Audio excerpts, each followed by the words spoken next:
And Russia, India, China ఆర్ఐసి అనే కూటమి strong అయితే కనుక ప్రపంచాన్ని నిర్దేశించే స్థాయికి వెళ్తుందని చెప్పి ఇంటర్నేషనల్ ఎక్స్పర్ట్స్ చెప్తున్నారనమాట. అమెరికాని చెక్ పెట్టాలంటే ఆర్ఐసి ఖచ్చితంగా ఫామ్ అవ్వాలి, ఆర్ఐసి ఖచ్చితంగా ముందుకు రావాలని చెప్పి కూడా ఎక్స్పర్ట్స్ చెప్తున్నారు. ఈ తరుణంలో చైనీస్ ఫారెన్ మినిస్టర్ వాంగ్ యీ ఇండియాకి వచ్చి ఏం చర్చించబోతున్నారు?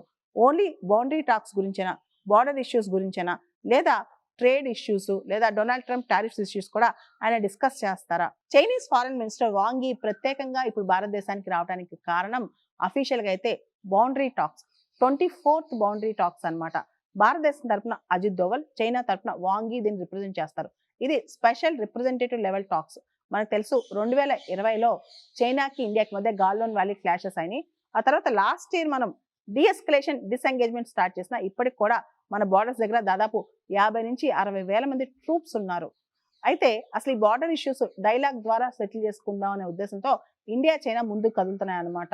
మన తరపున అజిత్ దోవల్ గారు గత మాసంలో చైనాకి వెళ్ళి వాంగ్ యీని ఇన్వైట్ చేశారనమాట. ఆల్రెడీ మన డిఫెన్స్ మినిస్టర్ రాజ్నాథ్ సింగ్ మరియు ఫారెన్ మినిస్టర్ జైశంకర్ గారు షాంఘై కోఆపరేషన్ ఆర్గనైజేషన్ మీటింగ్స్ లో భాగంగా గత 2 మాసాల్లో చైనా కూడా వెళ్ళొచ్చారనమాట. ఇప్పుడు అజిత్ దోవల్ గారు, వాంగ్ యీ గారు ప్రత్యేకంగా చర్చలు జరుపుతున్నారు.